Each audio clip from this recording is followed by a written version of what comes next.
Welcome, everyone, to an honest conversation on the persistent issue of anti-Semitism and the historical rise of hatred towards this tiny group of people. Please like, comment, share, subscribe below if you think these conversations are important. I started these talks as part of a research for a documentary on the topic. And instead of assuming everyone was wrong and I was right, I assumed that I might be wrong and there may be others out there who are right. And I wanted to ask people why they feel the way they do about the Jews. And I wanted to invite people to challenge the views of Kabbalah as I heard them from Dr. Laitman. Today, we're in for a special conversation since my guest today is an internationally recognized philologist, a controversial investigator of the Holocaust and racial matters, and a historical revisionist with a particular penchant for all things Greek, including their influence on Jewish thought and Jewish religion. Hello, Dr. Lindtner. Yeah, thank you. Pleasure to have you. Thanks for inviting me. I'm pleased to be here. It's an opportunity in this talk today to explore the relationship between Jews and the ancient world and try to shed light on what's happening today by looking at what was going on over 2,000 years ago.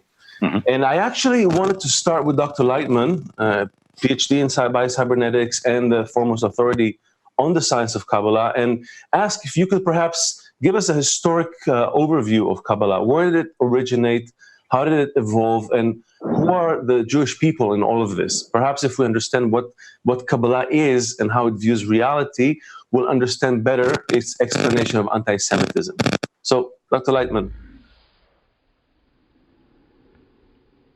Well, the origin of the wisdom of Kabbalah goes back to approximately 6,000 years ago.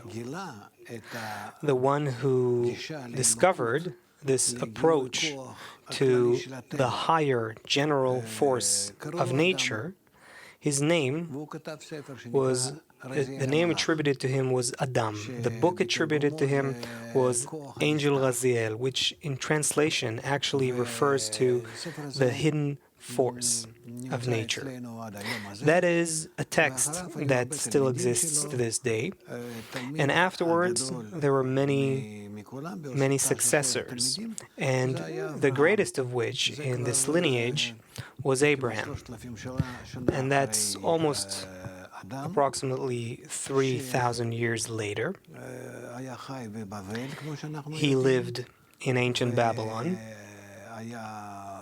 and he was basically a person who was taking care of the Babylonian public.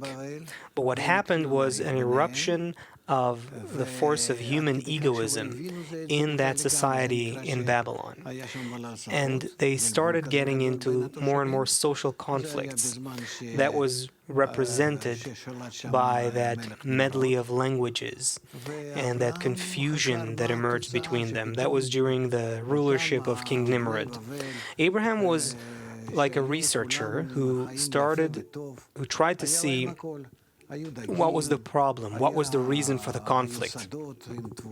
They had agriculture, they had their crops, they had their fish, they had everything they needed to have in order to live well.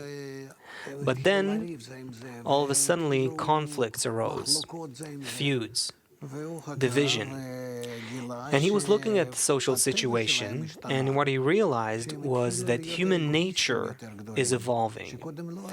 The human ego was growing. They didn't have that level of development before. And then he realized that as he continued his research, he understood that the only way is to transcend that human ego, to rise above it. And when we do that, we begin to be sensitive to another force in nature, to the opposite force. And that teaches us how nature works as a system and what it actually wants from human beings. And that was the teaching that he gave to those Babylonians. He was talking about rising above the various differences and issues and conflicts that came from the eruption of the human ego, and the people who were sensitive to his message joined him. And as many of his successors and students wrote after him, what he did was he brought people together according to this teaching, and he called that group, he called it Israel. Israel comes from a combination of two words, Yashar El, which means directly towards that higher force of nature. There is a negative force that appears and evolves between human beings, and then there is a positive force that they need to discover. And if they're capable of building such a social system that works with both of these forces, positive and negative, then they can find the general plan and program of nature and how it works with human beings to evolve them.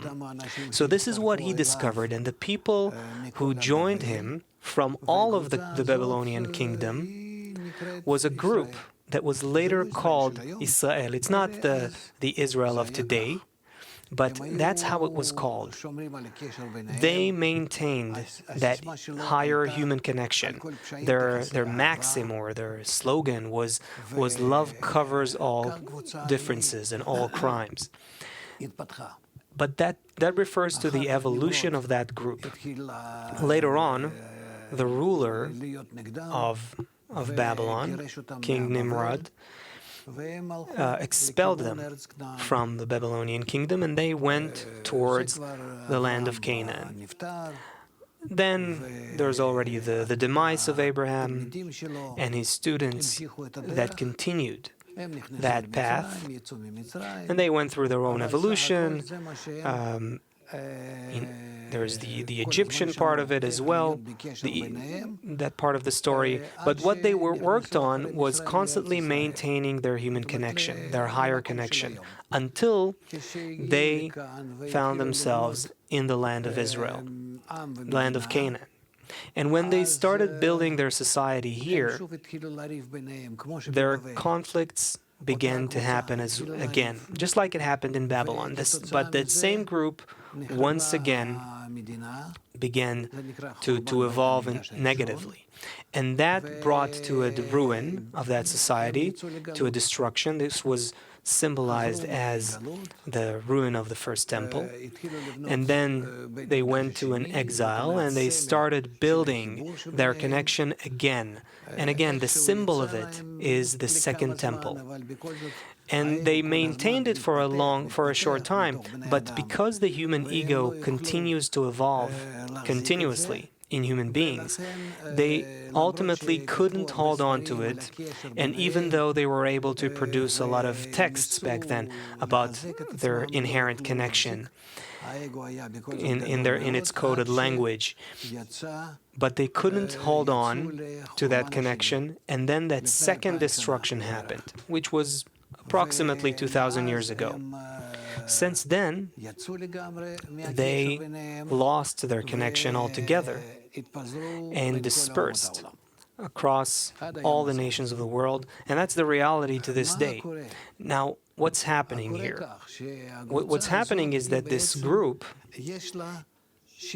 essentially carries a method, a system for human connection. And that method, over time, needs to spread across all of humanity. This has nothing to do with religion. It has nothing to do with anything besides the inherent human connection. This is what the original sources of Kabbalah are actually talking about. That includes the Book of Zohar and even sources that come before that, 2,000 and 3,000 years ago, including the Book of Yetzirah, that is attributed to Abraham more or less 3,500 years ago. All these books are actually talking about is that system of human connection, how to properly connect human beings. Throughout history, humanity keeps suffering because of the growth of the human ego, which doesn't allow people to create social harmony, and also doesn't allow them to recognize the greater force of nature, that integral force of the natural system. That's why human beings cannot sense it. And so humanity it has an inherent demand, a deep-seated demand towards that group. It seems to humanity that there is this sentiment towards this group that somehow that group holds the keys to social happiness and even to truth. And yet it holds it and doesn't spread it. And that inherent sentiment, that demand towards the Jewish people, which seems irrational, it has an origin and it has a reason that is embedded in nature. And it's because that group carries a method for how to bring human beings together and to recognize their system of connection. And that is something that will enable a whole different level of life on this planet. But also, because when humanity begins to work with both positive and negative forces, it begins to recognize the higher system of nature, the greater system that motivates the evolution of the human being towards higher levels of understanding and feeling of all of reality, an expansion of human perception.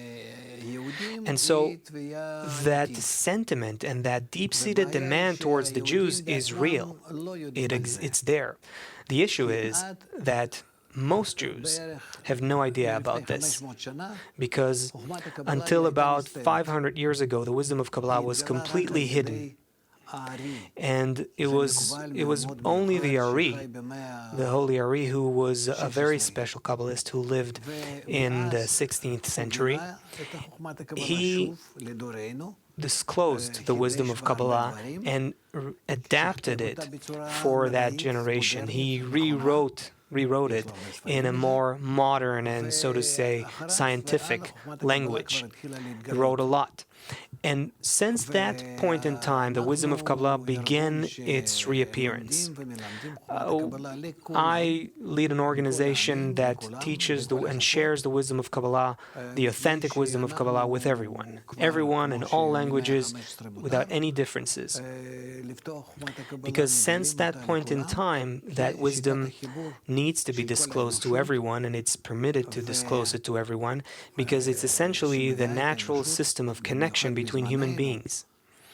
And it should assist humanity in our time to reach a higher level of connection, which will take us to a whole other level of human existence and a whole different understanding of the laws of nature.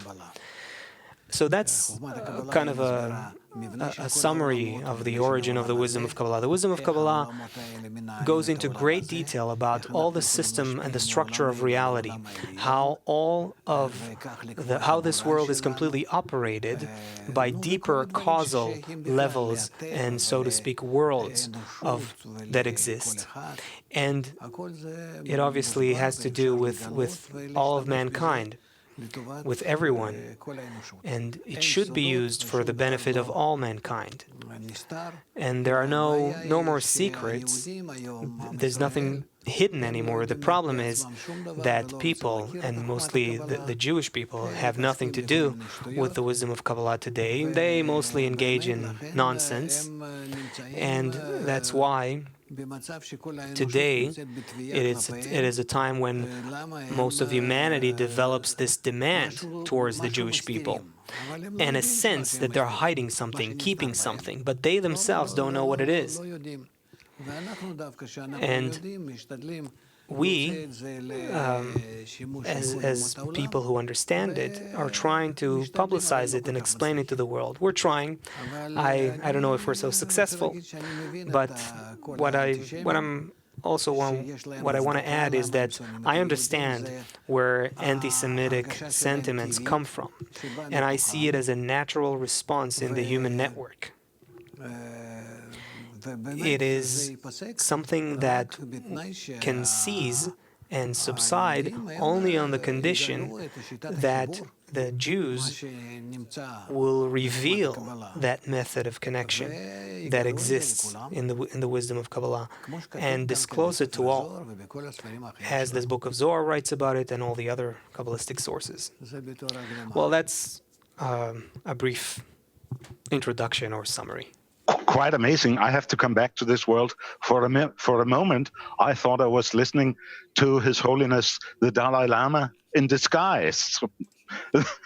when Dr. Laitman so clearly expounded the essentials of the wisdom of Kabbalah, I tended constantly to translate this message back into Tibetan and into Sanskrit and into Greek.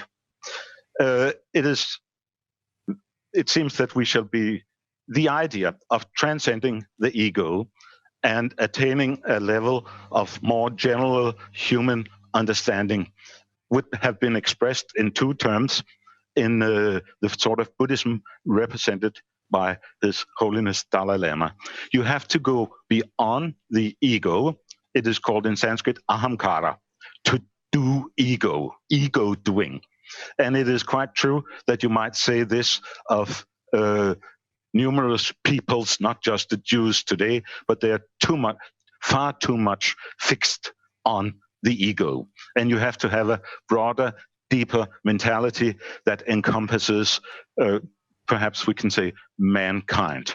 But there's much to do for mankind to rise about the lower levels of the ego to a higher understanding. This is really Indian Buddhism. Now, when Dr. Laitman brings us back 6,000 years to Adam and his wife, perhaps Eve, and then 3,000 years later, approximately, to Abraham, eventually to Moses, then I hear echoes from the Indian side, especially with Abraham. And Abraham has two spellings in our own tradition, Abraham. And in India, we have Brahma and Brahma. There is some sort of relationship. The chronology is, to my mind, desperate. When I hear the figures 6,000 and 3,000, I tend to look at these figures more from a mythological perspective than a really chronological, historical. But right now, it's not the time to disagree about that. Perhaps we want to, Dr. Laitman pointed out that the wisdom of the Kabbalah came to the West approximately 500 years ago.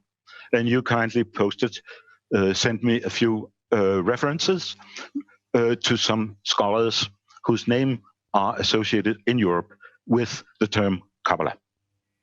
An early Spanish author would be Raymond Urlul. But most interesting is Reuchlin, a humanist around 1500. And he says, very interestingly, that I am a student of Pythagoras. And Pythagoras was the wise man, the first philosopher. But he learned his wisdom from the Jews. This is Reuchlin's idea. Later on, it's repeated by others, such as Leibniz. Now, where in the world we must ask this question, where in the world did Reuchlin get this idea that Pythagoras had learned from the Jews? And I did a little research into this, and it has to do with Byzantium. That from Byzantium was conquered by the Turks, as we know, and Greek scholars would flee to Italy, to Florence. And one of these would be Gemistos Plato, not Plato, but Plato. And he brought the tradition that the Jews had influenced the Pythagoreans. Now, that is an old myth that can be traced back to Alexandria. So there is this idea that the wisdom of the Greeks came from the Jews. And a parallel to this is the myth of Plato, the head of the academy, himself the student of Socrates, was a Moises atizon, to say in Greek. That is, he was a Moses who spoke Greek. Now, I don't think you will be able to persuade any Greek scholar or any classical scholar that this is historically correct, that Plato, so to speak, studied with Moses. That's very difficult. We have no trace of the Jews being known to the Greek historians, which would be natural had this 6,000 and 3,000 years chronology been really historically true. It may be mythically true, but historically it's very difficult. Herodotus does not know the Jews. But as far as I'm aware, the earliest mention of the Jews among the Greeks is to be found in a fragment of Aristotle. And I think here's some very interesting, it opens some very interesting perspectives, namely that according to Aristotle, the Jews were originally Indian philosophers. That is a very interesting question. Was Aristotle right? There are Egyptian connections, we know for sure. But this idea about Indian philosophers, well, it does seem to have some sort of support with the Abraham, the Brahma, the wife of Abraham, Sarah, the wife of Brahma, Sarasvati, and so on and so forth. Actually, Adam even could be traced also back to Indian sources. But let us try to fix on this common point. I agree that Kabbalah is a sort of wisdom. And it, in a way, Reuchlin was right when he said that it has to do with Greek philosophy. There are connections for sure. But not only so, I mentioned His Holiness the Dalai Lama, and it is true, what is one of my discoveries actually, to see that philosophy was known in India too after the advent of Alexander the Great. The Greeks came with Alexander and they imported and brought Greek philosophy to India. So for sure, Dr. Laitman is right in emphasizing this Kabbalah wisdom, the essence of which is to transcend ego and narrowness and all sorts of human weakness and vices. And there is a path. There's a systematic path. And it has to do with something that I'm sure Dr. Laitman is very profoundly into, namely numbers. As we all know, the Pythagoreans, who developed philosophia, philosophy, claimed all things are or have numbers. That is quite fundamental to the Pythagorean wisdom. And it is also fundamental to Kabbalah. I think we briefly discussed this, and we don't want to go too much into numbers, I suppose. But the number of the term Kabbalah is, when you count in the Hebrew, it is 137. And when you look up, you'll see that even in modern physics, that the number 137 plays an enormous role in philology and in natural sciences. Scholars such as Wolfgang Pauli and Richard Feynman define perhaps, Richard Feynman once says that the number 137, that is the number of the term Kabbalah, may have been written by the finger of God. So that's very interesting, that there seems to be some sort of connection between ancient wisdom and modern natural sciences, a path that must and has to be explored further. So 137.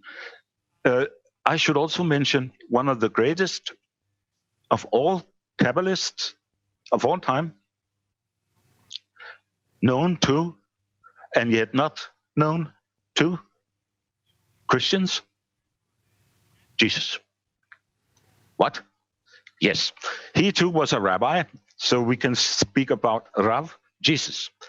It is one of the most important observations of modern New Testament theology that the numbers of words and syllables in the Greek New Testament has been counted minutely just as the number of the syllables in the Hebrew Torah has been counted by the Sofarim, the wise rabbis through the centuries. Why? That is because, in a certain way, Jesus is not just a Kabbalist, a great Kabbalist, but he too is a Pythagorean. A Pythagorean defined as one who is fascinated by numbers and by counting. God counts. God is the great geometrician, according to Plato. Gematry in Hebrew. So this, to summarize this, I would say very broadly, in full agreement with Dr. Laitman, that we have to somehow transcend the ego and all our bad habits, our ignorance, our greed. Greed is not good, as some people would say. Greed is very, very bad, because greed and hatred are some of the things that really bring us down on a low level, where we do not have this deeper insight into numbers and into geometry, gematria. There are, in Judaism, we have, of course, 32 rules of interpretation, somehow deeply involved with numbers. So numbers and theology for some of the Greeks, religion, theology, geometry, mathematics, much the same thing. So Kabbalah wisdom, deep to a very large extent, has to do with theology in the sense of geometry. And I think the idea, it's a valid idea. If you do geometry, study geometry, then you don't harm other people at the same time. It is a good way to go beyond the ego when you're profoundly, as I have been doing for the last 20 years, day and night, going into the ancient numbers and the ancient philosophy of numbers. That is the philosophy of Plato. Yeah. So okay, I heard a lot of things from you heard a lot of things, Laitman and Dr. Lindtner, and just to maybe put some order into some things and a little bit on topic. I mean, it is fascinating, but maybe Dr. Laitman, can you make the connection between Kabbalah, Buddhism, Greek philosophy, the Jews? What are we? Is this historical accuracy? Is it important to understand the problem today? How are they connected? Maybe these wisdoms you can explain to us. I would say this. First of all, surely in the past, all of those nations were a lot more interconnected, even a lot more than today. Science was sort of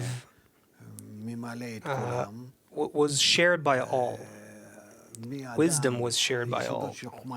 The foundations of the wisdom of Kabbalah, since the time of Adam, for 20 generations they were open for his students.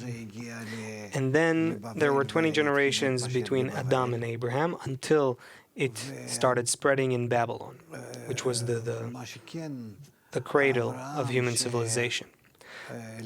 However, when Abraham taught and shared his wisdom, the wisdom of Kabbalah, with the Babylonians, it is said that he sent some students to the land of Kedem, which actually refers to India.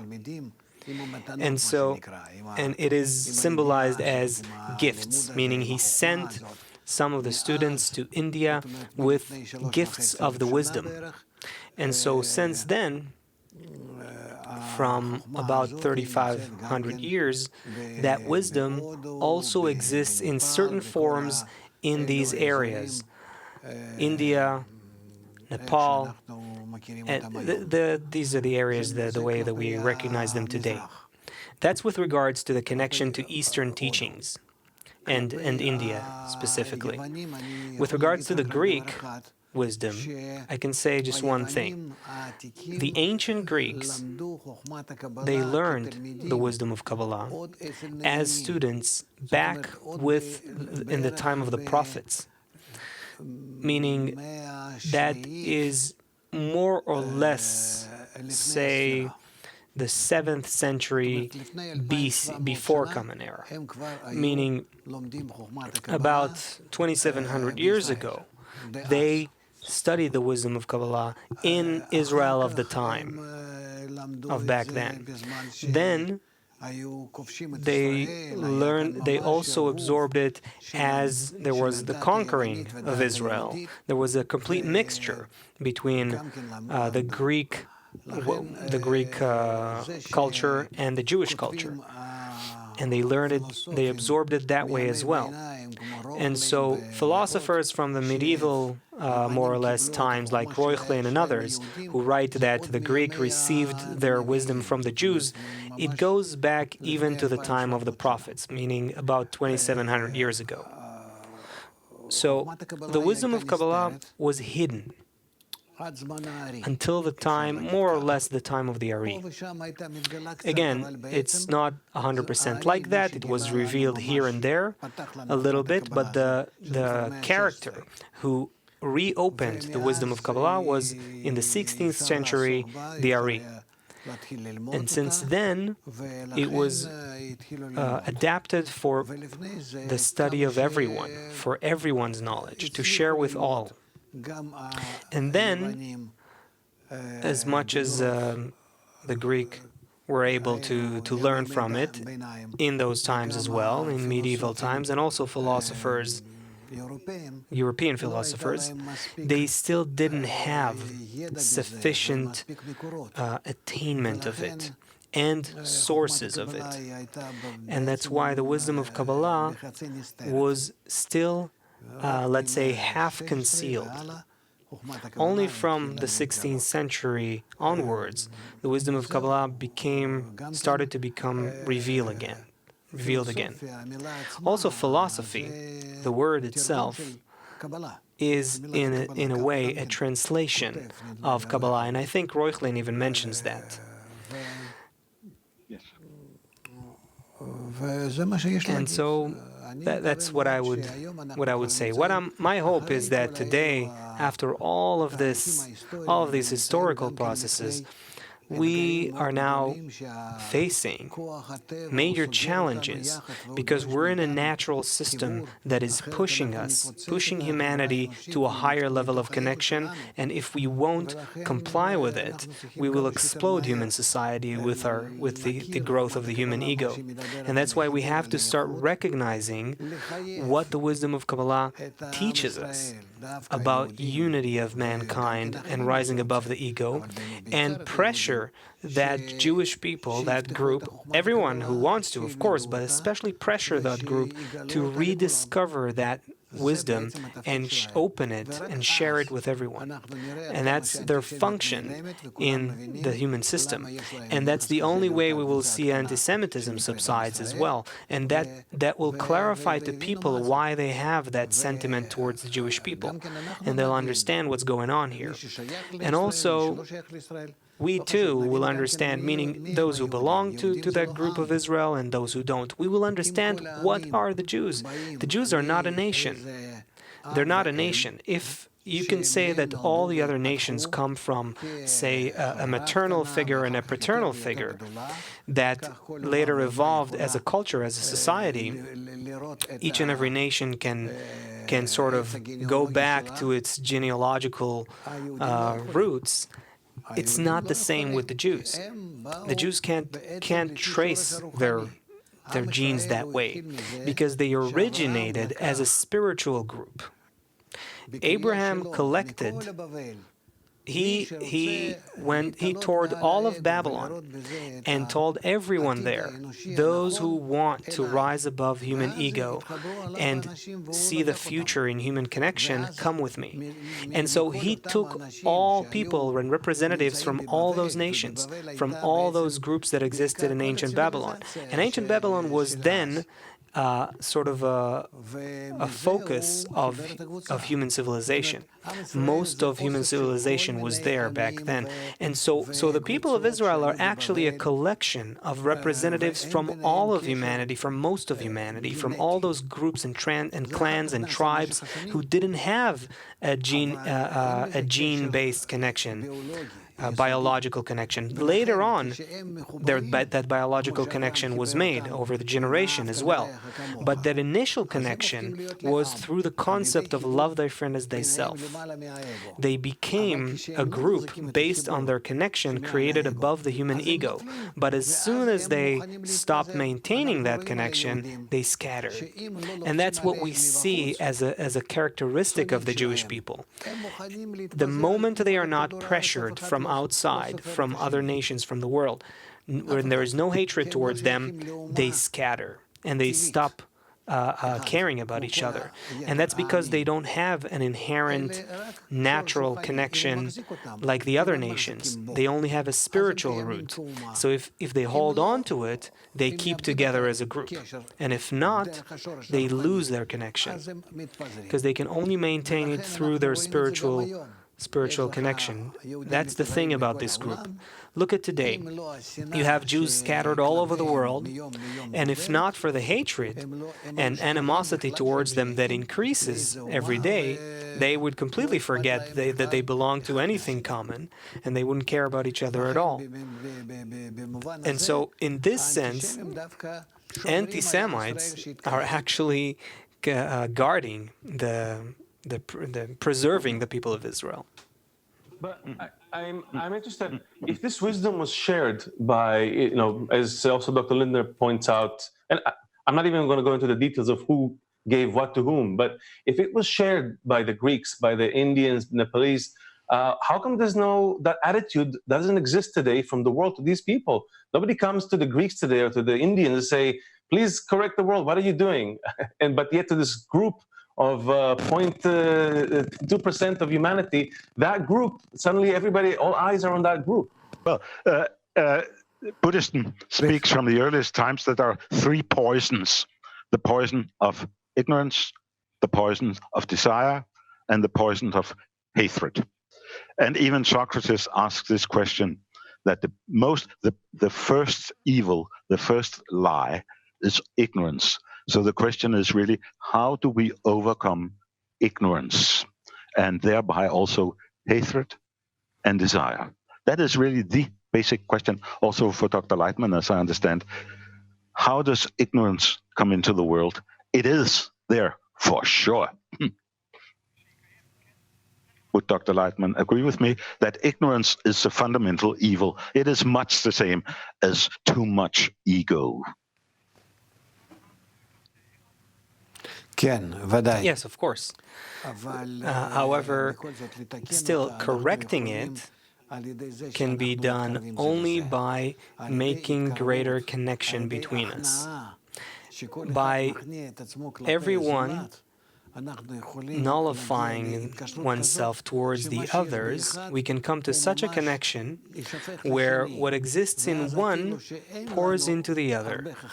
And in this way, even if we don't have a lot of wise men, the whole world is built like this pyramid, where the people who possess wisdom and sensitivity towards knowledge and wisdom and understanding of reality, there are few. But still, if the right connection is maintained, it is shared by all. So ignorance is definitely a plague in the world, especially in our time. We're making ourselves dumber, using our technologies in these ways as well, tools that are supposed to help us expand our wisdom and expand our knowledge and share our wisdom of how to perceive reality. And instead, as long as it's ruled by the human ego, we deal with it like little kids, and we only propagate nonsense. So I definitely agree, ignorance is a major problem. Let's hope that we will come to a state these days where people will begin to realize that we're in a global, integrated world. We live in a network that is run by definite, absolute forces of nature. It's like a sphere that is integrated, and it includes all the laws of nature.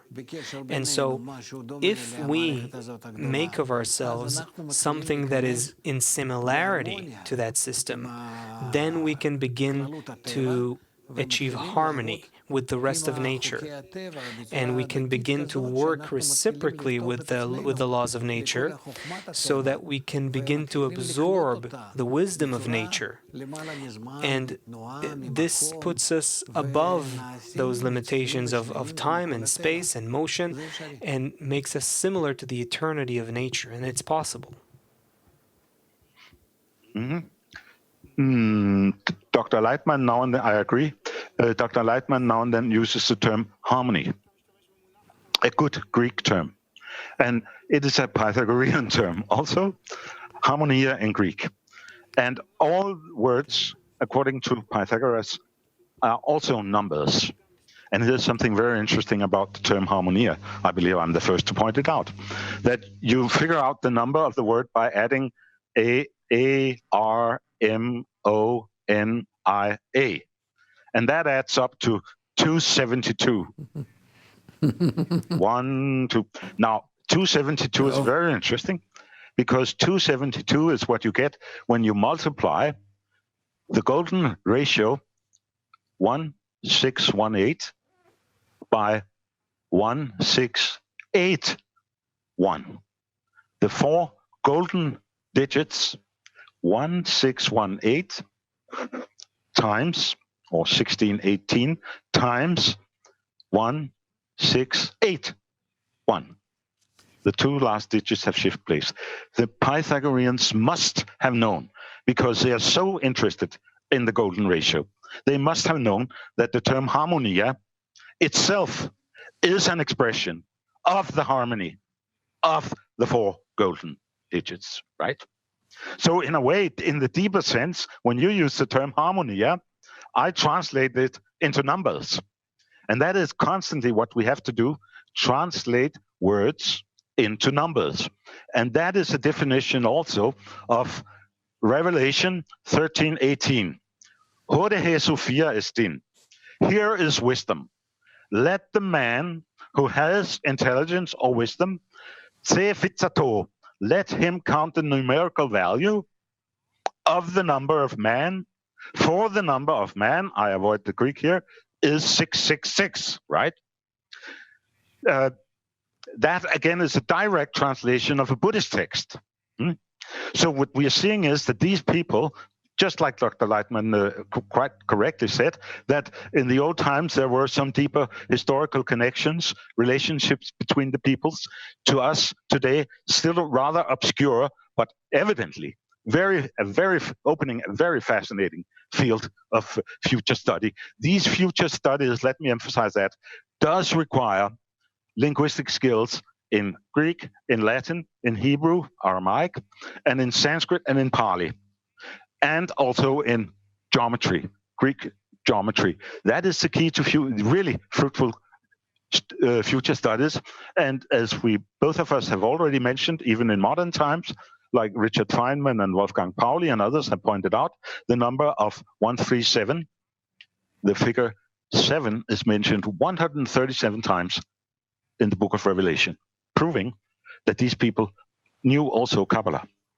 So here we have what Plato says, that in the end, theology, higher wisdom, and mathematics or geometry tend to find themselves in harmony in 272, that is somehow linked together with a golden ratio. So there's a unity in all this. Dr. Laitman, I'm sure by now people are wondering, what is going on? Yes. What is the language of Kabbalah? I mean, I know that Kabbalah doesn't necessarily speak of this world, it speaks of relationships, but I hear the significance of numbers as Dr. Lindtner describes it. What is that language of Kabbalah? How does it work to describe Kabbalah? The language of Kabbalah can be explained in a simpler way. Our world is actually a system that went through a deliberate shattering. It's like when you buy a puzzle for a child and you break it to pieces so that he needs to assemble it. So in a similar way, that one force, that unique force of nature created a system. This is something that the books of Kabbalah explain in detail and in a lot of elaboration and so on, but I'll summarize it. So there's a creation of a system that was shattered, and we have to reassemble it in order to discover the mind of the creator of the system. And when we do that by assembling the pieces, which means coming together, and that's not just us, it's all the levels, all the layers of the universe, that puts all of those layers in harmony, that word which Dr. Lindtner really appreciates. So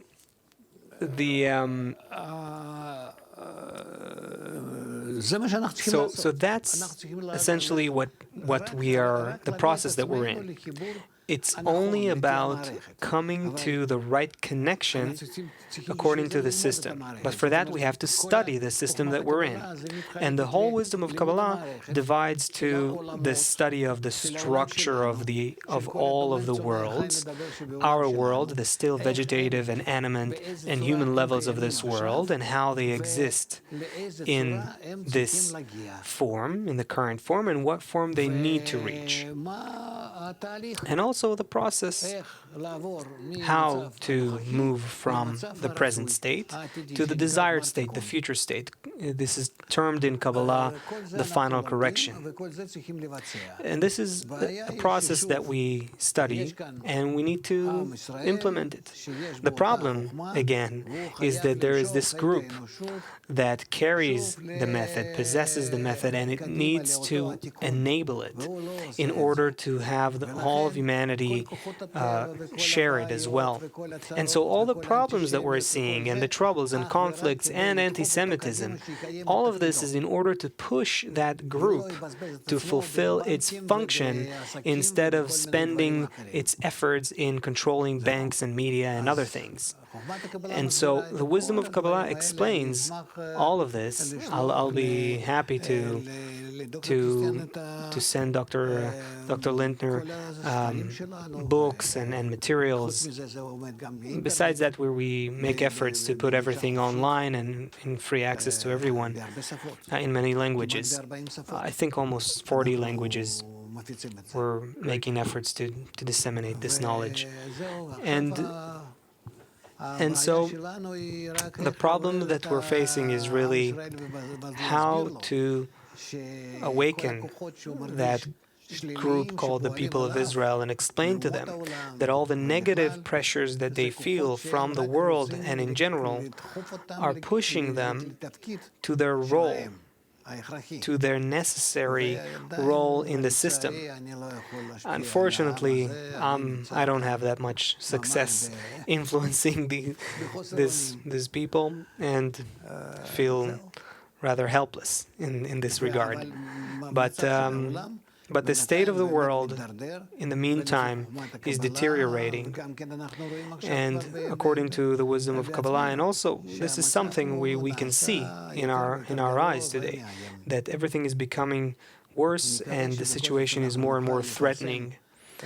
My hope is that we'll be able to share this wisdom of correction and connection between everyone and begin to reconnect as an integrated system that is in similarity with the general integral system of nature and will go into harmony between us and the surrounding nature and will become a single system, a unified system.